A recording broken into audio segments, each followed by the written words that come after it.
Very good morning student. I hope आपने lecture 1 और 2 देखे हैं और आपको समझ में आया है। लेक्चर 1 में मैंने थियोरेटिकल पार्ट कवर किया है और लेक्चर 2 में मैंने एक आपको सिंपल सा प्रैक्टिकल प्रॉब्लम्स बताया है। आज हम देखेंगे प्रॉब्लम नंबर नेक्स्ट, जो कि दिया है आपके टेक्स्ट बुक में। देखो, आप सर्च करो, मंगेश ट्रेडर्स का दिया है and prepare a final account.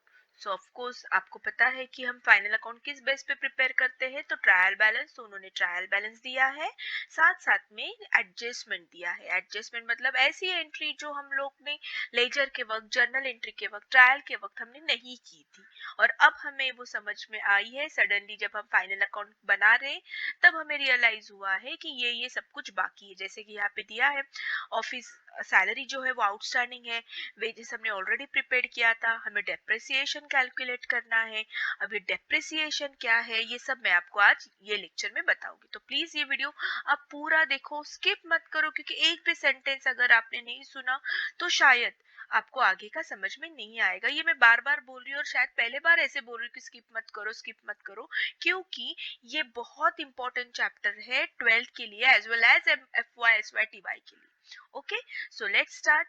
Now this is a trial balance and these are the adjustment. Last problem अगर आपने देखा, वीडियो मेरा देखा, तो उसमें सिर्फ एक ही एडजस्टमेंट दी थी उन्होंने, बट यहाँ पे उन्होंने और 3 एडजस्टमेंट एक्स्ट्रा दी है। तो जैसे मैंने कहा है आपको कि posting has a one effect, मतलब हमें ये जो है, ये जो करना है वो एक बार ही लिखना है। लेकिन ये जो एडजस्टमेंट में दिया है, so adjustment has a two effect, तो ये हर एक का हमें 2 बार इफेक्ट देना है, मिनिमम 2 बार। ऐसी एक एडजस्टमेंट आपके सिलेबस में है जिसका 3 इफेक्ट है, बस वो एक ही एडजस्टमेंट है। बाकी ऑलमोस्ट 11th 12th में आपको 2 ही इफेक्ट वाली एडजस्टमेंट है। ओके, सो ऑफिस एक्सपेंसेस दिया है, प्रीपेड वेजेस दिया है, डेप्रिसिएशन का है। तो सबसे पहले आपको काम करना है, एडजस्टमेंट पढ़ना है और यहाँ पे टिक मार्क करना है। जैसे कि पहली दिया है क्लोजिंग स्टॉक, यहाँ पे अब दिया है कि कॉस्ट प्राइस और एक मार्केट प्राइस दी है। ठीक है, सो अब ये क्या है नया, तो ये आज हम सीखेंगे। दूसरा उन्होंने कहा है ऑफिस सैलरी आउटस्टैंडिंग। तो सबसे पहले आप ऑफिस सैलरी ढूंढो और उसको टिक मार्क करो। क्यों हमें टिक मार्क करना है? Because this amount we need to write inner column, क्योंकि हमें कुछ ना कुछ इसमें ऐड या माइनस कुछ ना कुछ हमें करना है, उसके लिए हमें वर्किंग प्लेस चाहिए। तो इसलिए हम फॉर अ टाइम भी ऑफिस सैलरी इनर कॉलम में लिखेंगे। इसलिए पहले ही आप टिक मार्क करो, तो जब आप पोस्टिंग करोगे तो आपको याद रहेगा कि हमें इनर कॉलम लिखना है। देन प्रीपेड वेजेस, वेजेस के बारे में भी कुछ तो बोला है, तो चलो वेजेस को भी टिक मार्क करो, ताकि ये भी हम इनर कॉलम में लिखेंगे। प्रोवाइड डेप्रिसिएशन, अब उन्होंने कहा है कि डेप्रिसिएशन भी निकालो। Office equipment, motor van, plant and machinery. तो office equipment, motor van and plant and machinery, इस पे हमें डेप्रिसिएशन कैलकुलेट करना है। ओके, अब ये डेप्रिसिएशन क्या है? तो डेप्रिसिएशन मतलब हम ये जो असेट यूज करते हैं, ऑफ कोर्स उसकी प्राइस कम कम हो जाती है। देखो, आपने मोबाइल लिया था 2 साल पहले 25,000 का, बड़े शान से अब आपके फ्रेंड्स को कह रहे थे, देख मैंने 25,000 का मोबाइल लिया है, ठीक है। लेकिन जैसे 1 साल, 2 साल, 3 साल होने आए, 3 इयर्स के बाद डू यू थिंक कि इसकी मोबाइल की प्राइस सेम रहेगी? 25,000 ही आपको मिलेंगे? Of course not, may be अब इसकी प्राइस मार्केट में 70,000 होगी। सो ये जो उसका रिडक्शन हुआ है वैल्यू में, this is called depreciation. Okay, हर चीज का डेप्रिसिएशन होता है, इंसानों का भी डेप्रिसिएशन ही होता है ना। देखो, यंग में जो हमारी हड्डियों में जान होती है वो एट द एज ऑफ 60 में नहीं होती है, तो हमारे हड्डियों का क्या होता है? डेप्रिसिएशन होता है। जैसे जैसे हमारी उम्र बढ़ते जाती है वैसे हर चीज देखो हमें कम दिखाई देता है, हमारे बाल सफेद होते हैं, हमें सुनाई कम देता है, तो इनडायरेक्टली हमारे बॉडी का भी डेप्रिसिएशन होता है। तो जैसे ह्यूमन बीइंग वैसे ये भी। तो ऑल असेट, अब असेट में कौन से? Fixed asset. तो जो भी फिक्स्ड असेट होते हैं उनका डेप्रिसिएशन होता है। तो depreciation that means reduction in the value of fixed asset. ठीक है, ये आपको याद रखना है। ये चैप्टर मैंने नहीं सिखाया है अभी तक, मैंने डायरेक्टली चैप्टर नंबर 6 के बाद चैप्टर नंबर 9 यही चैप्टर स्टार्ट किया है, तो ये डेप्रिसिएशन बाकी है सिखाना। लेकिन अब वो चैप्टर इतना डिपेंड नहीं है इस पे, यहाँ पे सिर्फ आपको एक दो लाइन का कैलकुलेशन करना है, तो वो चैप्टर नहीं करोगे, डायरेक्टली ये चैप्टर हमने स्टार्ट किया तो फर्क पड़ेगा नहीं। तो सिंपल सिंपल कैलकुलेशन है, मैं आपको बता दूंगी। तो यहाँ पे उन्होंने कहा है कि इक्विपमेंट पे, मोटर वैन पे और प्लांट एंड मशीनरी पे आपको डेप्रिसिएशन कैलकुलेट करना है। ऑफ कोर्स करना है, क्योंकि बैलेंस शीट में हमें ट्रू वैल्यू बतानी है। अगर 25,000 का मोबाइल है और आप हर साल वही बता रहे हो 25,000, so that will be a wrong. उसकी एक्चुअल वैल्यू हमें बैलेंस शीट में बतानी है कि नहीं, अब मोबाइल की प्राइस ये साल 17,000 है। 2017 में जब मैंने मोबाइल लिया था तो बैलेंस शीट में मोबाइल मैंने 25,000 को बताया था, लेकिन अब जब मैं बैलेंस शीट 2021 का बना रहा हूँ तो बैलेंस शीट यहाँ पे 17,000 मोबाइल में हम बताएंगे। ठीक है, सो इसका मतलब हमें ट्रू वैल्यू समझती है कि यस, अभी मोबाइल की वैल्यू 17,000 है। मोबाइल के जगह पे आप मशीनरी का एग्जाम्पल ले सकते हो। मशीनरी जब आपने खरीदी थी 2017 में, तो यहाँ पे 2,50,000 वैल्यू थी, लेकिन अब 70, 18, 19, 20, 21 4 साल गुजर चुके हैं, और 4 साल में अब उसका डेप्रिसिएशन हो के अब उसकी वैल्यू बन चुकी है अंदाजे 2,13,000। तो अब हमारे अभी के बैलेंस शीट में मशीनरी की वैल्यू कितनी बताएंगे हम लोग, 2,13,000। So that is why depreciation is must for each and every company, क्योंकि हमें बैलेंस शीट में जो सही वैल्यू है वही बतानी है। ओके, तो आई होप आपको डेप्रिसिएशन का स्मॉल एक्सप्लेनेशन समझा है। So now let's start. तो यहाँ पे पहले आप टिक मार्क करो, वेजेस एंड सैलरी को एडजस्टमेंट है, ऑफिस को एडजस्टमेंट है, then office equipment, motor van and plan. तो ये 5 आइटम जो है आपको इनर कॉलम में लिखने। उसके साथ साथ परचेस रिटर्न दिया है, दैट मीन्स परचेस रिटर्न भी आपको इनर कॉलम में लिखना होगा, क्योंकि फाइनली परचेस रिटर्न भी हम माइनस करते हैं। अब सेल्स देखो, सेल्स है तो सेल्स रिटर्न दिया है क्या, सेल्स रिटर्न भी दिया है। इसका मतलब ये भी अमाउंट हमें इनर कॉलम में ही लिखनी है, क्योंकि सेल्स में से हमें माइनस करना होता है sales return.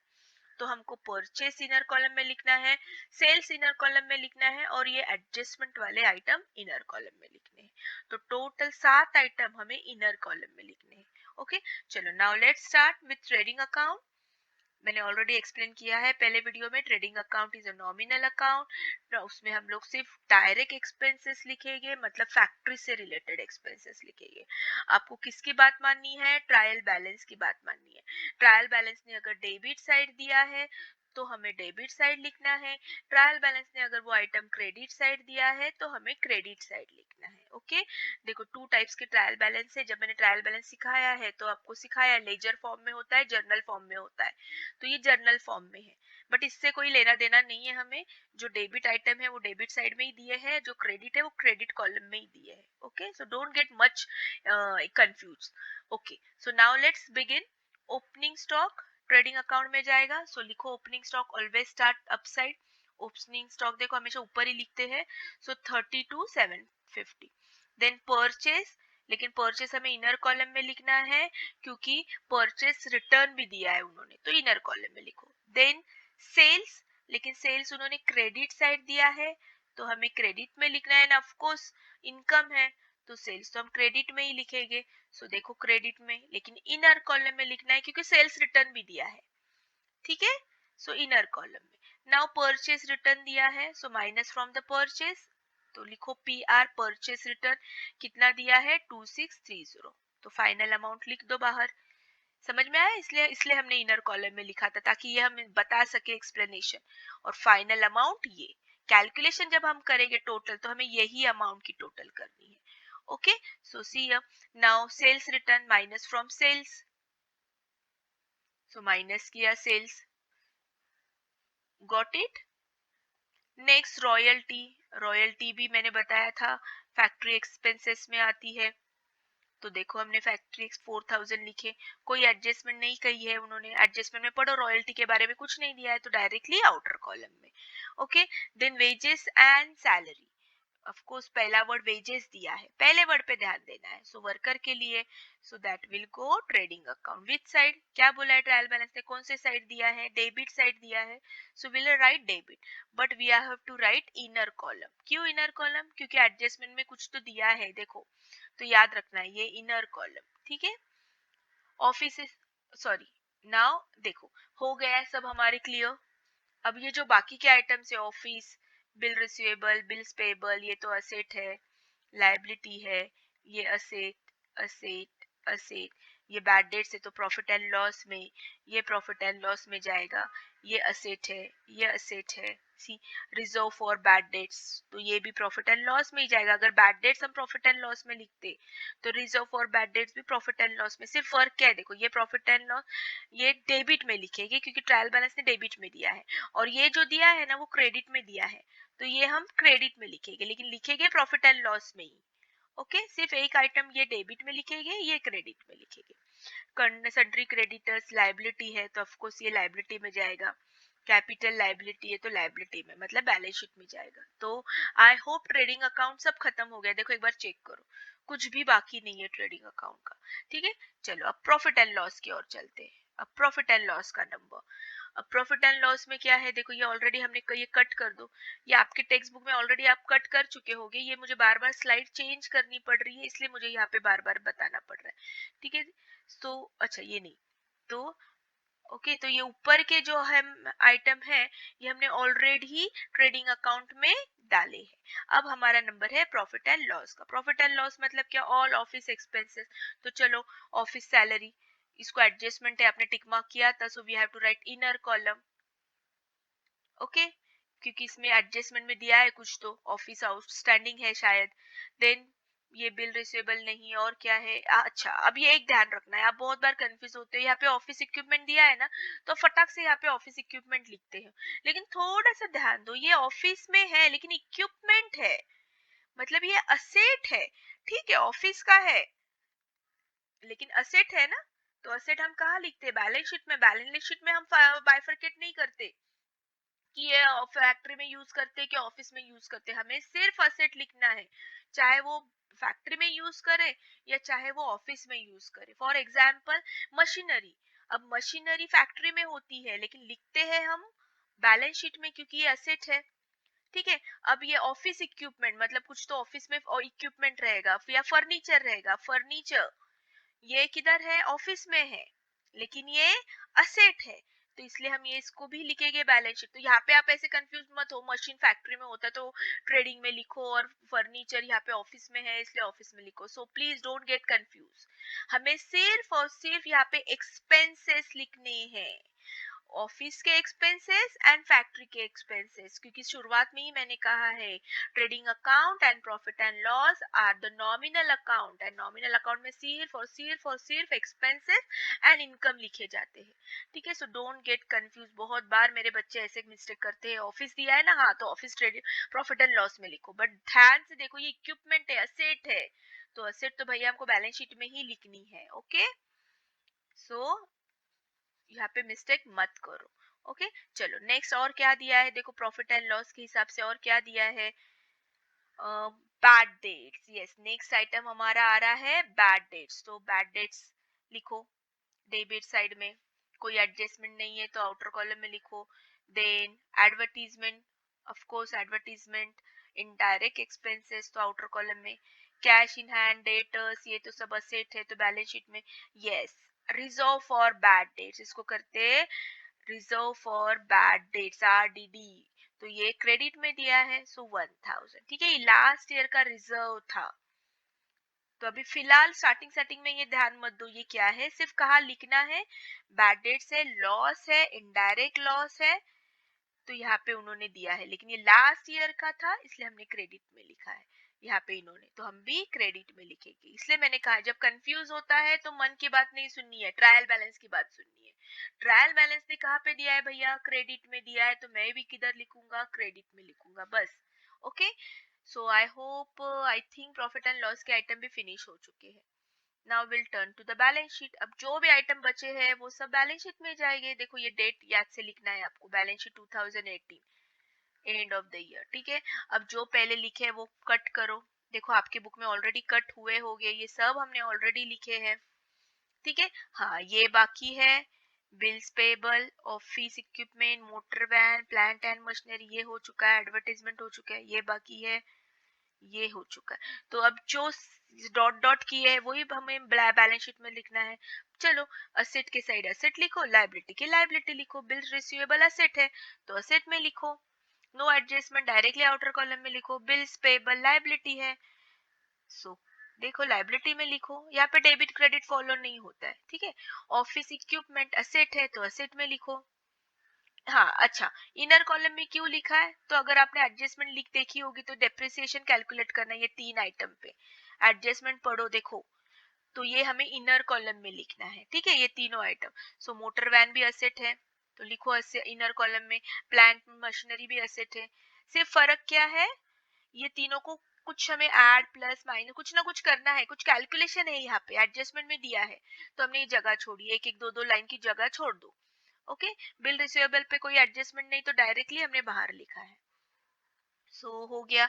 Then cash in hand भी बाकी है, नो एडजस्टमेंट डायरेक्टली बाहर। Sundry debtors no adjustment directly बाहर। सन्ड्री क्रेडिटर्स लायबिलिटी है तो लिखो लायबिलिटी में यहाँ पे। कैपिटल फॉर्मूला मैंने बोला ही है कैपिटल का कैसे लिखना है, आप लिख लो फॉर्मूला कैपिटल का, capital plus net profit minus drawing. ठीक है, लेकिन यहाँ पे ड्राइंग नहीं दिया है, लेकिन आप हैबिट करो, आप फॉर्मूला पेंसिल से लिखा करो। ठीक है, capital plus net profit minus drawing. ठीक है, तो कैपिटल इनर कॉलम, बिकॉज हमको नेट प्रॉफिट या नेट लॉस जो भी आएगा वो कैलकुलेशन करना है। अगर इसके पहले का वीडियो आपने देखा है तो आपको पता चला होगा कैपिटल हमने इनर कॉलम में क्यों लिखा है।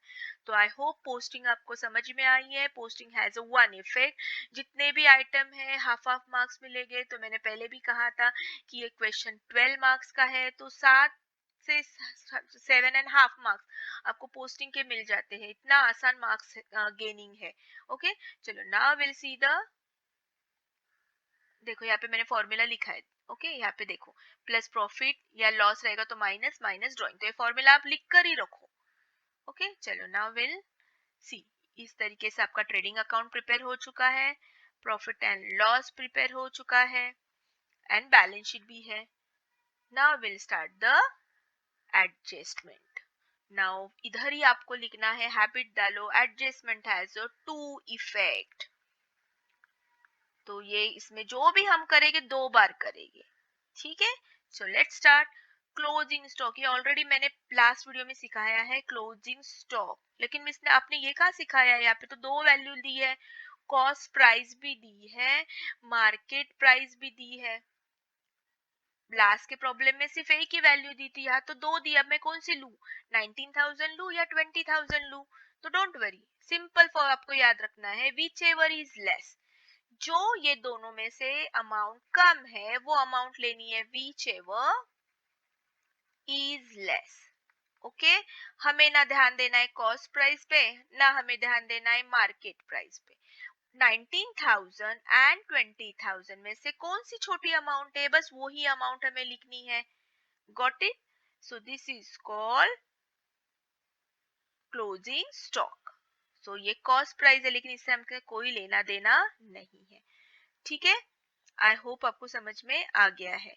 अगर आपने चैप्टर नंबर 1 देखा होगा तो चैप्टर नंबर में 1 हमने देखा था कि जो लॉस कम से कम है वो हमें कंसिडर करना है।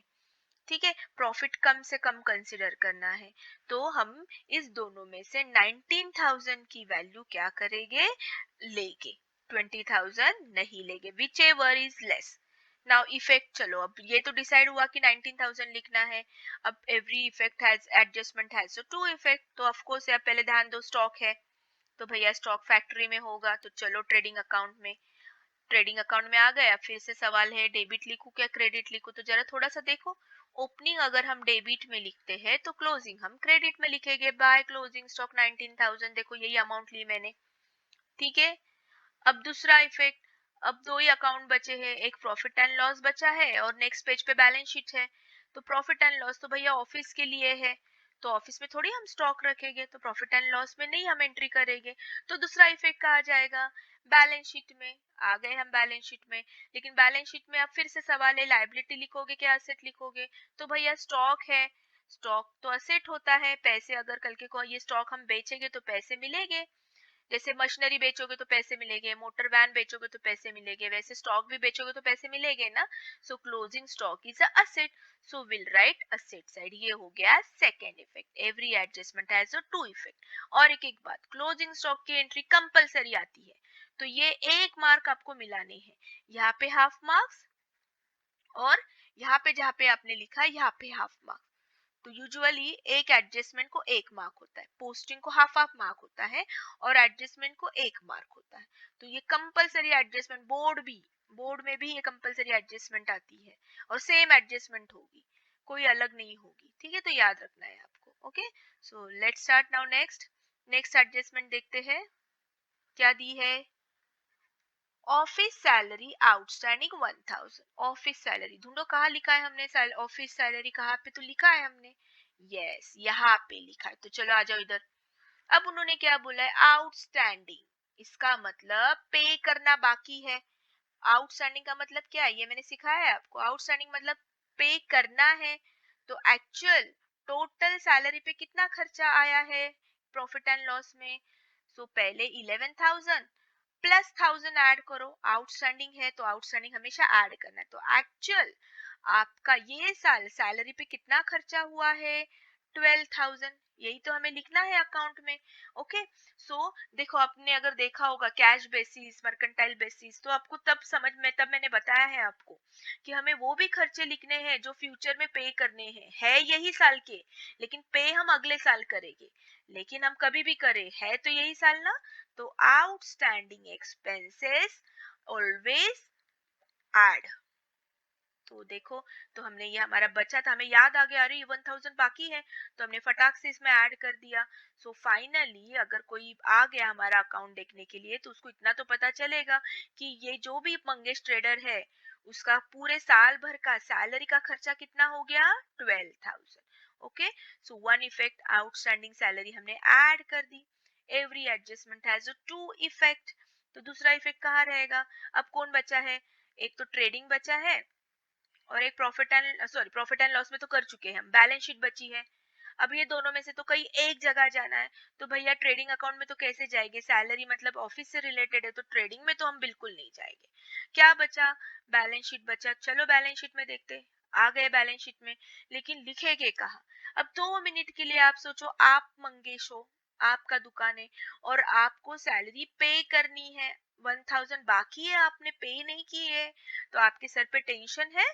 यस यार, मुझे पे करनी है, सो टेंशन है। टेंशन मतलब liability, so outstanding salary will go liability side. ठीक है, देखो कोई भी रट्टा नहीं मारेगा, बहुत सारे बच्चे ना ऐसे लर्न करके जाते हैं, यार नहीं आउटस्टैंडिंग सैलरी मतलब लायबिलिटी में ही आएगी। सो नहीं, अगर आउटस्टैंडिंग एक्सपेंसेस रहेगा तो लायबिलिटी में रहेगा, अगर वही आउटस्टैंडिंग इनकम रहेगा ना तो वो असेट में जाएगा। तो ये दिमाग से निकाल डालो आप कि आउटस्टैंडिंग है मतलब लायबिलिटी। बहुत सारे बच्चे, अभी भी 12th के बच्चे मेरे ऐसे ही करते हैं, आउटस्टैंडिंग बोला तो बिंदास लायबिलिटी लिखते, नहीं आउटस्टैंडिंग अगर खर्चा है तो लायबिलिटी में, लेकिन यही आउटस्टैंडिंग इनकम कोई है, आने वाला है, अच्छी बात है ना, सो असेट में लिखना है। समझ में आया? तो ये ध्यान रखो। सो खुद सोचो समझो और फिर लिखो कि आउटस्टैंडिंग सैलरी मतलब मुझे पे करनी है, मुझे पे करनी है मतलब मुझे टेंशन है, और टेंशन का दूसरा नाम है लायबिलिटी। ये मैं बार बार इसलिए आपको बोल रही हूँ, टेंशन मतलब liability. Okay, so I hope आपको समझ में आई है adjustment. Now will move to the next. अब ये हो गया, ये हो गया। अब प्रीपेड वेजेस, चलो वेजेस कहाँ लिखा है पहले ये ढूंढो। यस, मिल चुका, प्रीपेड वेजेस, तो वेजेस दिया है। अब हमने क्या किया है, वेजेस हमने ऑलरेडी पेड किया है, मतलब वर्कर है ना, वर्कर लोगों का तो पेड बेचारे जो भी हाथ पे होता है, तो उन लोग बहुत बार एडवांस लेते हैं कि साहब पैसे दो, आज पैसे चाहिए, आज ये करना है, आज बच्चों की फी भरनी है, क्योंकि गरीब होते हैं, कम सैलरी वेजेस होते हैं। तो बहुत बार क्या करते हैं, मंगेश जो है पेड करते हैं, प्रीपेड। प्रीपेड मतलब एडवांस, पहले ही पेड करते हैं, ठीक है। एडवांस और आउटस्टैंडिंग ये ऑपोजिट वर्ड है। ओके, आउटस्टैंडिंग मतलब अभी तक पे नहीं किया, और एडवांस मतलब पेड कर चुके हैं, गॉट इट। सो यहाँ पे उन्होंने वेजेस ऑलरेडी अगले साल का पेड कर दिया है, बट हमें तो बाहर आउटर कॉलम में यही साल का चाहिए। सो प्रीपेड हमेशा लेस करते, तो देखो एक इफेक्ट लेस। तो एक्चुअल में ये साल मंगेश को खर्चा कितना हुआ वेजेस पे? 7,000 हुआ था, 8,000, लेकिन उसमें से 1,000 ये नेक्स्ट ईयर के लिए है। हमें तो सिर्फ बैलेंस शीट बनानी है, ट्रेडिंग बनाना है, कौन से साल का बनाना है? बस यही साल का। तो अगले नेक्स्ट ईयर का हमें नहीं लेना देना है, ठीक है। सो माइनस, सो हमेशा याद रखना है outstanding and prepaid are always opposite to each other. Outstanding हमेशा ऐड करना है और प्रीपेड हमेशा माइनस करना है। ये थोड़ी थोड़ी ट्रिक आप याद रखो एंड डोंट वरी, 12th तक ये याद हो जाएगी। सो हमने यहाँ पे माइनस किया है, ओके। तो चलो एक इफेक्ट हो गया, एक हमने यहाँ पे 1000 लिखा, ये इफेक्ट हो गया 1000 का। अब ये 1000 का दूसरा इफेक्ट, अब ट्रेडिंग में तो हमने एंट्री कर चुके हैं, अब कौन सा अकाउंट बचा हमारा? Profit and loss and the balance sheet, okay.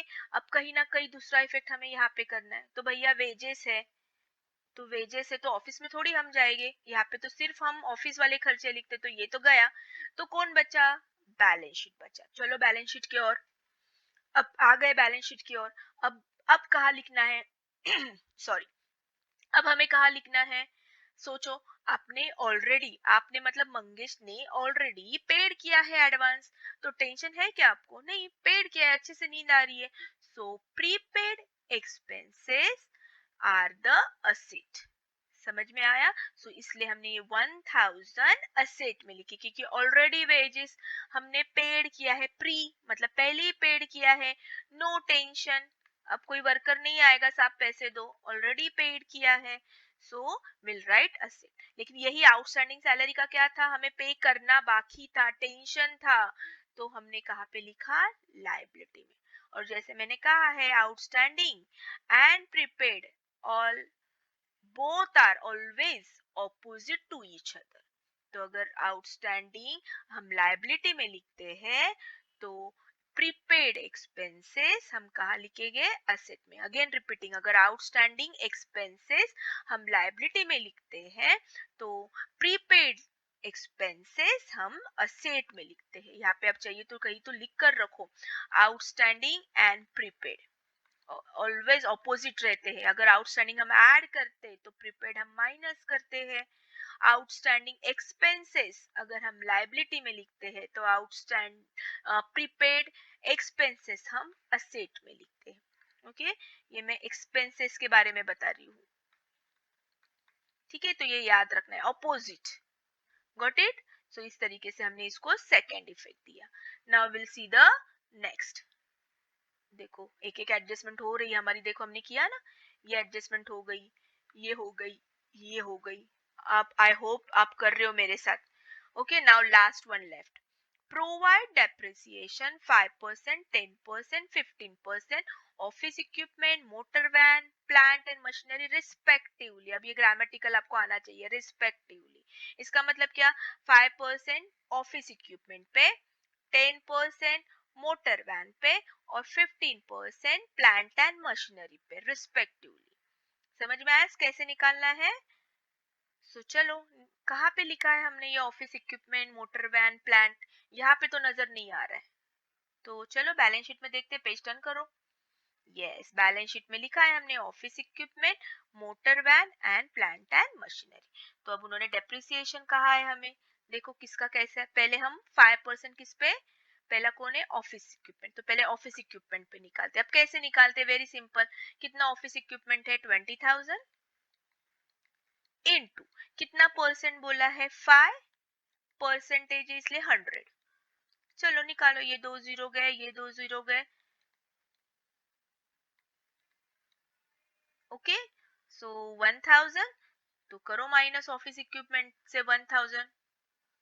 तो अब एक्चुअल ऑफिस इक्विपमेंट की ये सेल वैल्यू कितनी है? 19,000।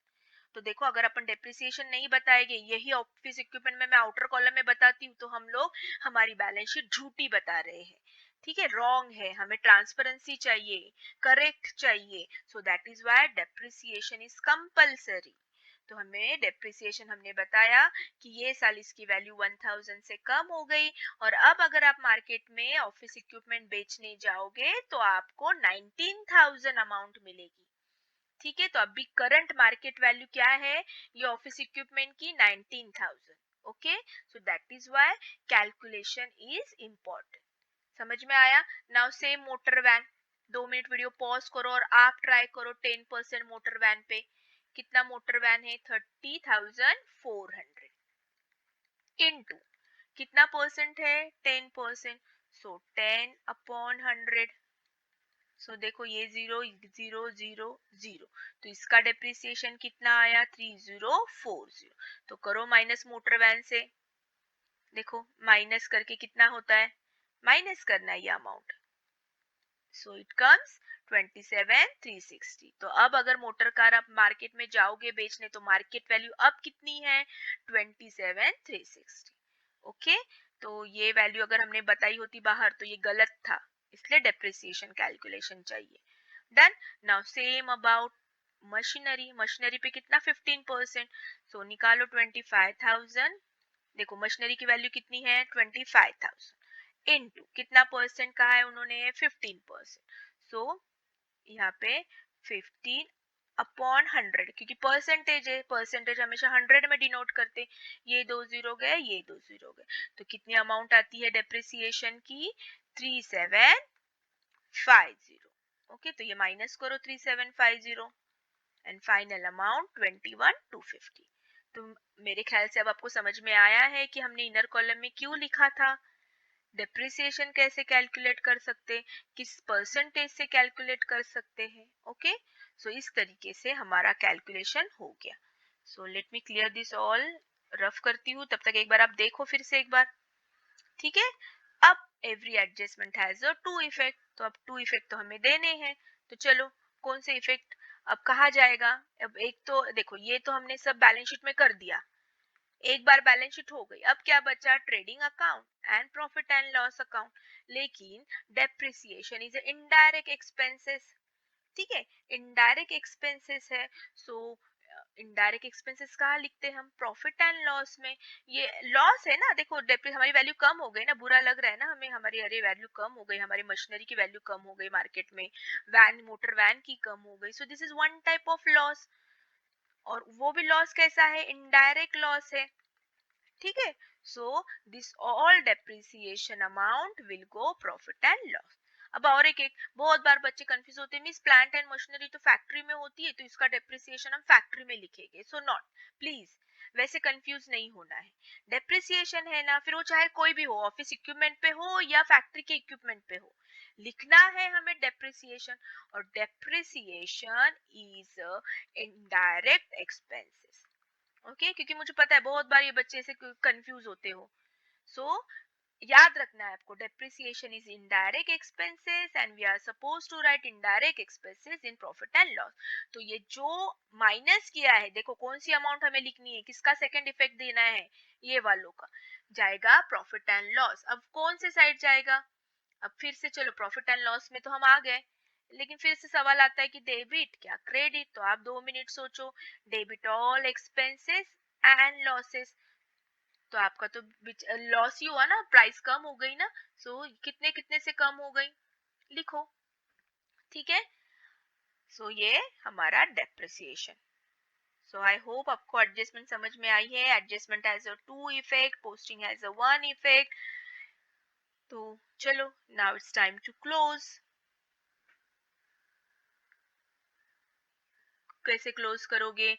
पहले ट्रेडिंग अकाउंट क्लोज करो, ये साइड की हेवी टोटल आ रही है, इसकी टोटल आ रही है 1,04,020, दोनों साइड लिखो, माइनस आउटर कॉलम का हमें माइनस करना है। ये सब की टोटल करो पहले, ये सब की टोटल करो और फिर इसमें से माइनस करो, विल गेट द बैलेंस।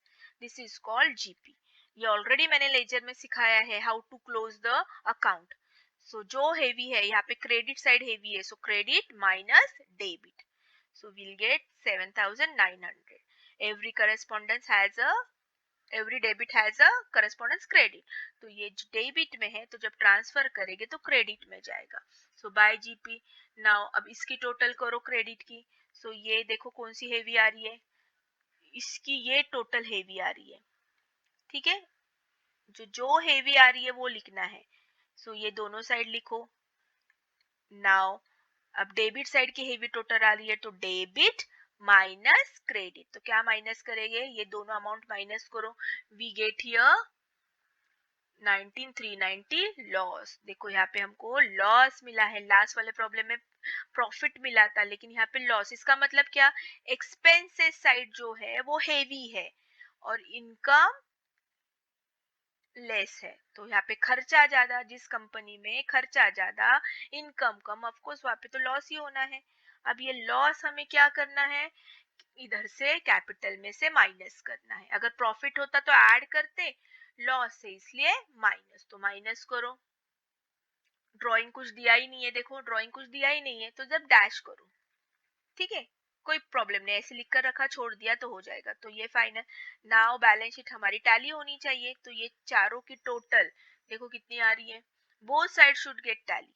अभी इनकी टोटल करो, outer column, only outer column लेना है हमें। ये सब की टोटल करो, ये सब की टोटल आपकी 1,43,110 आनी चाहिए। और यहाँ पे इनकी टोटल, ये चारों की टोटल 1,43,110।